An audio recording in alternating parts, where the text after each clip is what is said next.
Can you tell us your name and who you work with? My name's Elliot Watson. I work at Elliot Watson Financial Planning in Newcastle, New South Wales. And I also work at Singleton Financial Planning, located in Singleton, which is in the Hunter Valley, further up from Newcastle. And thanks for being so patient today, Elliot. How many takes have we got to get this far? Take 3. Okay, and battery issues, but thanks for being so patient. Not a problem. Okay, so how long have you had your business? About 2.5 years. So started around February 2016, but started advising 2007. Okay, so what got you into advising in the first place? As I developed my interest in, I suppose, finance and economics, I wanted something that was very more personal and relevant to the individual, and financial planning delivers that. It allows you to help people on a personal basis and make a big difference in their financial lives. Okay, so financial economics, that was clearly every young kid likes to get into financial economics, Elliot? Totally. I had a heap of months of comrades that just wanted to talk about it constantly. Right, okay, so what, did they laugh at you at school or what? No, it was just we talked about other topics basically. It was just, any subject matter like that was dismissed quite quickly.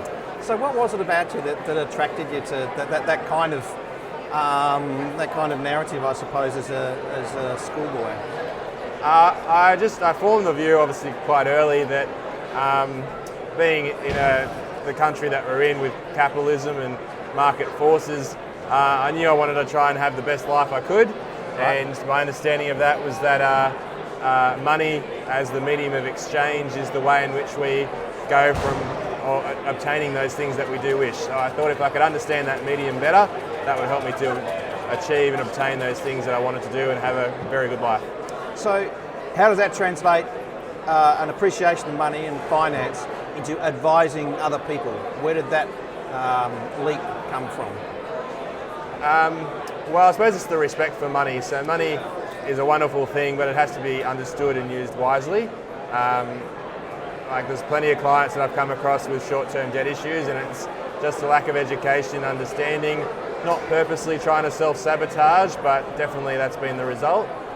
So in terms of, I suppose, translating that, it was just continuing that path. As I learnt more, I always felt that I could master the subject if I was practicing it. Okay, fair enough. So you're clearly very much closer to the beginning of your advice journey than you are to the end. Was it always something to do with financial advice, or even going back further, did you want to be a pilot or something like that? It depends on how far back you go, but as far back as you want to go. As far back, I think the first one was probably the traditional policeman. That would be primary school. Okay. And then I did actually move into chef as a thought bubble at one stage.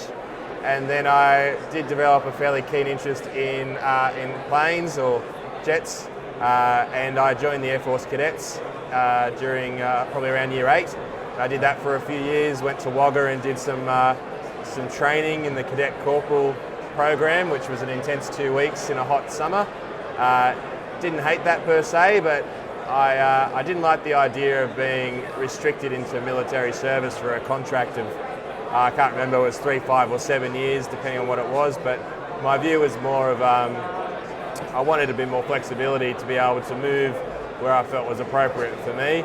And obviously around year 10 is when I developed the finance interest. Okay, so back to when you were that brief time when you were in Air Force Cadets, does that mean you actually got to fly in jet fighters or anything like that, or was it ground training mostly?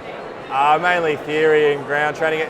At one stage, unfortunately, a former politician had made the Air Force Cadets non-tactical, which was a bit weird because the purpose of the Air Force Cadets was to support, I think, World War II, and it was pre-training to help get people more battle ready to then go in when they turned 18 to do basic training and then hopefully help serve the country and fight off the enemies. Okay. So it became non-tactical, but we still did plenty of theory around planes and clouds. I remember learning about clouds. But I did get to do my work experience at Airbase RAF Williamtown, and I was able to sit in a F-18 that was being serviced, and that was a fairly cool experience. But you're not allowed to sit in them normally because they have ejection seats, and if you attempt to press the wrong button, you could actually be ejected out of them. Really? So, if we could only go down that path, but we won't. So in an occupation now where you've got more control over your strategy and tactics than you perhaps did in the Air Force cadets? Definitely. Okay, all right. Yes, it's, but I still have a very strong interest in planes. Probably won't get my license, although I wouldn't be against it.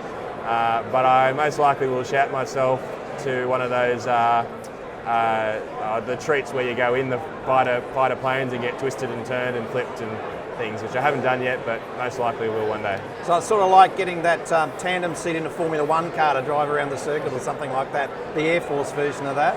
I haven't done that one, but I would assume so. I have done skydiving though, that was pretty intense. All right, sounds great. So when you're not building a business as a young and up-and-coming advisor, what are you doing with your time? For the last few years, I've spent most of my time with my fiancée, Karen. We've been renovating our current home and done a lot of projects there, achieved quite a lot. But we're engaged to be married in about 3 weeks now, and we're in the process of buying a larger block of land not too far, but we'll be taking time early next year to work on the designs to build our future family home.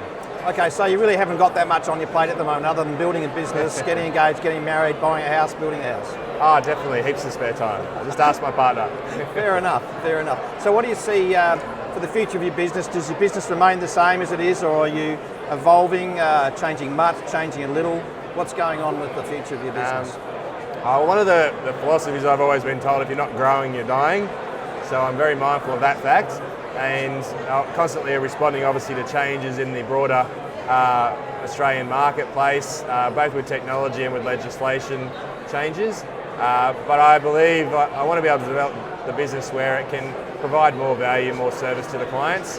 So that'll be probably cash flow management, aged care advice, which is actively in progress, but also do a bit more around the debt with mortgage broking and potentially general insurance as well. Okay, so fine. You mentioned aged care advice, but often advisors tell us that their clients may be aged 5 years either side of their own age. You've mentioned aged care advice as something that you're going to get more involved in. Yep. Can you tell me about your client, your clients as they currently stand? Do you have many clients that would obviously need such advice? Currently not. Based on a review I did over the Christmas break this year, only 7% of my client base is over 65, so I've probably still got quite a bit of time in that respect. But the trigger was my grandmother who turns 90 in a couple of weeks. No, sorry, a couple of weeks in November. She had to go into aged care earlier this year, January, February, after having a fall in her house. She went to hospital and actually got worse, which was very frustrating. And we were advised she couldn't go back home. So went through the process. Dad did pretty much all the work, but I was involved sort of on the sidelines. And it was very tough and a lot of work, confusing, ridiculous amounts of paperwork. There was a lack of trust of what you're being told by some of the providers. And if myself and my father was struggling in that respect, then it's highly likely many other Australians are in the same boat. And I just feel that at that time of your life, you don't want to be dealt with such confusion, and you want to know that you're making the right choices to make sure people remain comfortable and happy and can still have the best quality of life that they're going to have in those final few years. Okay, so it occurs to me that the notion of intergenerational advice is often the advisor deals with the client and then deals with the client's children and maybe grandchildren. But what you're talking about, there seems to be a potential opportunity for you to do with your client and your client's parents and maybe even grandparents. So it's kind of like intergenerational advice can go both up the scale and down. Yes. Okay, that's interesting. I definitely think that's where the opportunity is within my current client base. But I also feel with the right marketing, we'll be able to find those people as well. Okay, very good. And obviously it's something that you have a passion to do. Oh, definitely. There's nothing worse than the thought of where Grandma could have been or the circumstances in which she was. And she was she wasn't herself in the first few months until we were able to get her settled into a proper place with her own room, with her own TV, with her own peace and quiet.